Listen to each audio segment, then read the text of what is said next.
Hola, ¿qué tal? Buenas tardes, noches y mañanas, en función del lugar en el que se encuentren, de este mundo globo terráqueo tan eh, diverso y tan cambiante en cuanto a política y ciencia internacional y relaciones en el mundo se refiere. En este sentido, hoy vamos a tratar el tema de Europa y su autonomía en este nuevo orden mundial. Esa es la primera de nuestras noticias en febrero del 26. 15 es el día que nos atañe hoy, y en concreto tenemos que hablar de que ha concluido la conferencia de Múnich sin más sangre entre Europa y Estados Unidos por eh, esas diferencias que han existido entre Washington y la zona euro. Y en este sentido tenemos que contar noticias referidas a la restricción de inmigración, y es que Washington dice que Bruselas debe restringirla, debe permitir que haya una escasa absorción migratoria, y que debe olvidarse también no solo de eso, sino del cambio climático y de no legislar sobre las redes sociales. ¿Por qué? Pues porque Europa ha asegurado en estos últimos días, semanas, que va a controlar la información que llega a los jóvenes en Europa, a sus poblaciones más vulnerables en este sentido. De hecho, Europa asegura que hay mucha gente a la cola en este sentido y que quieren entrar en la Unión por sus valores, y que hay que ser menos dependientes de los Estados Unidos de América. Esa ha sido la reflexión más redonda y sobre todo más destacada en lo que a defensa de las jóvenes generaciones, las futuras generaciones, se refiere en cuanto a acceso a las redes sociales e información en este orden nuevo del mundo. En segundo lugar, bueno, profundizaremos más en este tema, pero queremos hablar también de las inundaciones en el sur de Francia. ¿Por qué? Pues porque el temporal que hemos arrastrado en los últimos días y semanas también ha azotado a Francia con mucha fuerza, por cierto, y es que hay al menos 2 muertos, más de 20.000 casas sin electricidad, y los suelos ya apenas absorben agua, y es que se han visto colapsados. Hoy también nos hemos hecho eco de que hay ríos como el Garona que están al límite de su capacidad en estas últimas horas y días, y que 1.500 personas han sido evacuadas de las inundaciones que han dejado a muchos pueblos incomunicados y prácticamente indefendibles ante tanta cantidad de agua y de lluvia. Bueno, también las carreteras han sido cortadas en el país galo, y los equipos de emergencias están repartiendo comida junto a voluntarios en lanchas. Esto es lo que podemos añadir en estos últimos días y horas en la comunidad francesa, sobre todo en la zona sur. Y también vamos a hablar de Estados Unidos y su interceptación de un petrolero nuevo en el Índico. Y es que Estados Unidos, que por cierto está intentando eh, hacerse con todo el petróleo de la zona que está transitando a lo largo de esas costas venezolanas y de la zona del Caribe. Este petrolero, de hecho, intentó escapar del bloqueo en el Caribe, según dicen y según aseguran en el Pentágono, pero finalmente ha sido Estados Unidos el que ha interceptado ese petrolero, que está ahora en manos del gobierno de Donald Trump. También vamos a hablar de Israel, que es nuestra cuarta noticia, y es que ha dado un paso más en la ocupación de Cisjordania. De hecho, el gobierno está avanzando hacia una posible anexión de estos territorios. Es que por primera vez, desde 1967, el gobierno de Netanyahu autoriza el registro como propiedad del Estado de algunas zonas de ese territorio palestino. Eso es lo que podemos avanzar en cuanto a Israel y su anexión de zonas sur de Cisjordania. También tenemos que hablar del alto al fuego en Gaza, y es que hay más de 600 palestinos muertos desde la tregua, y Trump, en este sentido, ha anunciado que su Junta de Paz destinará 5.000 millones de dólares a la franja. Son últimas noticias de la Casa Blanca, que ha anunciado también en sus cuentas personales, y bueno, estaremos al tanto de la situación en Gaza y de Estados Unidos e Israel. En cuanto a Irán, en Irán tenemos que hablar de las continuas y recientes protestas de la población. Son masivas, han terminado con miles de fallecidos, no tenemos una cifra exacta, 2.000 dicen algunas fuentes, 4.000 hasta 10.000 otras. Lo que está claro es que la represión autoritaria del régimen es voraz, y se están denunciando en este contexto que los grupos iraníes del régimen, por parte de la diáspora se ha denunciado que los mismos que están ordenando reprimir a toda esta población que está intentando liberarse del régimen, esos mismos están enviando a sus hijos y a sus sobrinos a disfrutar de las libertades de Occidente. De hecho, la vida en Occidente de esta élite iraní está entrando en una actualidad informativa de gran interés, porque al parecer son estos familiares de los altos cargos iraníes, de la teocracia de Irán, los que viven acomodados no solo en Estados Unidos, sino también en lugares como Canadá o en la propia Europa, en universidades de prestigio, mientras sus padres, sus tíos, están en Irán y están formando parte de ese régimen que está atormentando y oprimiendo al pueblo iraní. De hecho, señalan estas fuentes de emigrantes de Irán, de pues gente que es contraria al régimen y que son opositores, han dicho que hay una gran hipocresía de altos cargos del régimen, y han hecho de Irán, dicen, un infierno con un apartheid de género. Todo está controlado, aseguran, y además dicen que mandan a ser sus propios hijos y a vivir la propia libertad occidental, y a lo grande, con grandes privilegios. Esto lo denuncia desde California Loudan Bazargan, que es de Alliance Against Arab Apologists, que es su organización, y asegura que solo en Estados Unidos hay 64 familiares documentados directos de altos cargos del régimen iraní que se proclama anti-occidental. Qué paradoja, ¿no?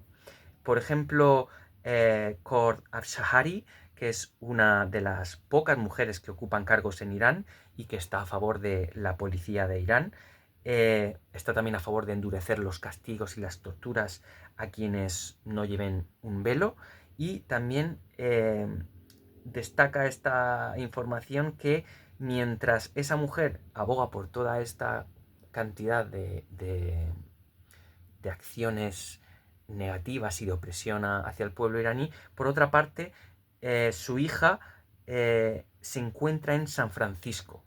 Es decir, una auténtica contradicción e hipocresía.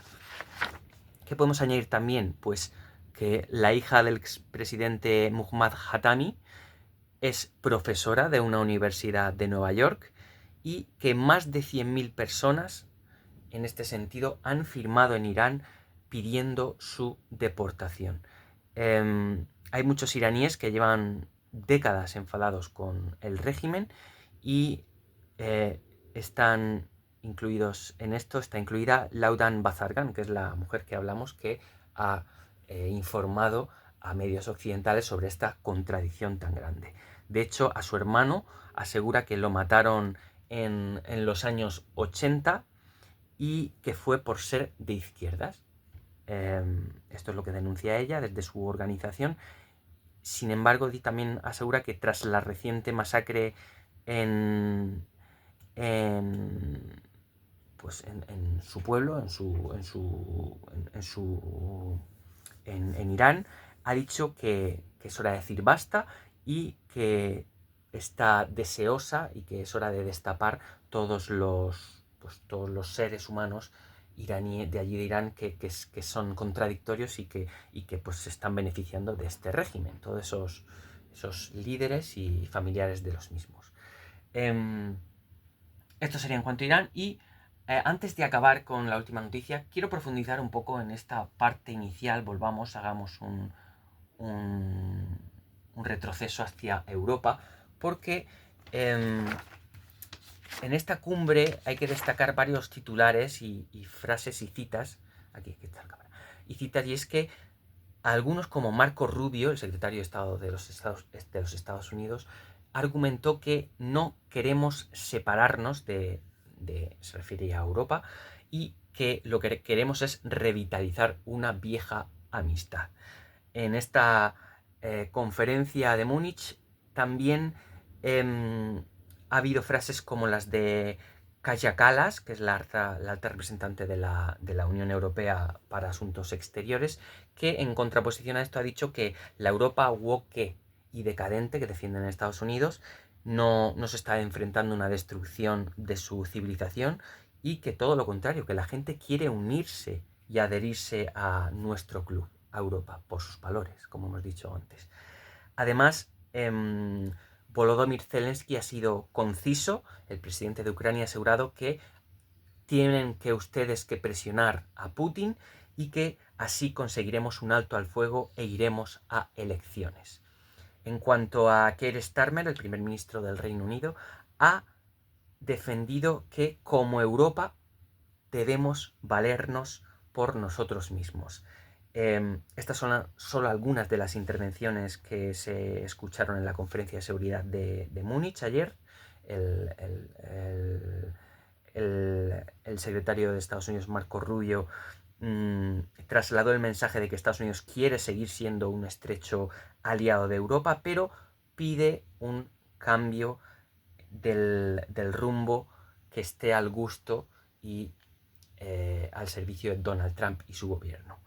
Los principales líderes del continente piden, eso sí, que Europa busque valerse por sí misma y una autodeterminación, no solo armamentística, sino también de decisiones sociales de envergadura y de protección a sus generaciones venideras y a las presentes. Esto además se suma a la diferencia entre Estados Unidos y la Europa que está opuesta a esa defensa propia e independiente, y Washington quiere que se limite el uso al máximo límite, que se limite al máximo la inmigración. Estados Unidos está considerando también un ataque a la libertad de expresión que se esté legislando sobre las tecnológicas estadounidenses, como hizo Pedro Sánchez, ya lo expresó bastante Donald Trump y sobre todo Elon Musk en sus redes. Bruselas dice que no hay fecha para incorporar a Ucrania en este momento, y Alemania y Francia están buscando la disuasión nuclear, ¿vale? Sin embargo, pues España no. Europa está diseñando su propia arquitectura de seguridad, eso es lo que se ha observado en esta conferencia, y también que Estados Unidos ha pasado de ser guardián de Europa a una posible amenaza para el continente. De hecho, Jesús Núñez, analista internacional y codirector del IEK, que es el Instituto de Conflictos y Acción Humanitaria, defiende que lo que está buscando Donald Trump no son aliados, sino vasallos. Se trata de si queremos aceptar esa condición o queremos tener la capacidad para decidir nuestro propio destino. Argumenta que la idea no es nueva y que por ahora la urgencia está siendo esta, la de autodeterminarse como continente. Bueno, por primera vez, para cerrar esta noticia, parece que Alemania se está abriendo al diálogo nuclear con Francia, que el canciller alemán Merz y Macron están estudiando extender el paraguas nuclear francés al resto de la Unión, y el Reino Unido, que además está sumándose a la defensa de Europa, está argumentando a través de su primer ministro británico que su país ya no es el del Brexit y que va a enviar su mayor portaaviones al Ártico. Así, lo que se busca es aunar fuerzas con otros aliados europeos para intentar frenar estas últimas pretensiones de Donald Trump en cuanto a la misión de adherir a Groenlandia y apoderarse del país, del Ártico. Entonces, también tenemos que añadir que según fuentes y expertos, Europa está llegando tarde a este altercado y a este posible conflicto entre Estados Unidos y Groenlandia, y que hay que dotarse de una defensa independiente, dicen, pero que sin embargo esto requeriría de muchos años de esfuerzo, y creen desde Europa que falta voluntad política por parte de todos los estados. Así que, según también Jesús Núñez, este analista y director del IECA, se dice que la Unión Europea vive siempre al borde del abismo y que solo ante situaciones que son absolutamente críticas es capaz de dar ese salto y actuar, porque defiende, estamos con los dos pies al borde del abismo. Y eso sí, esto está por ver. Está por ver si la urgencia de Múnich, de esta conferencia, se va a acabar traduciendo finalmente en hechos en los próximos días. Veremos cómo ocurren los acontecimientos.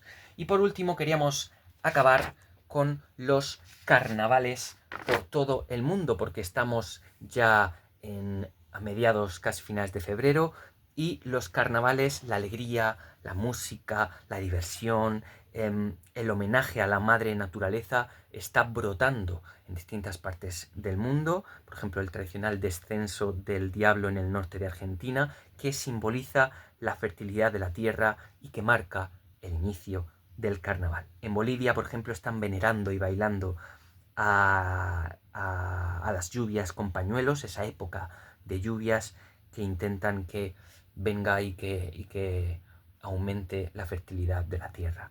Y en Brasil están inmersos en la fiesta más grande del país.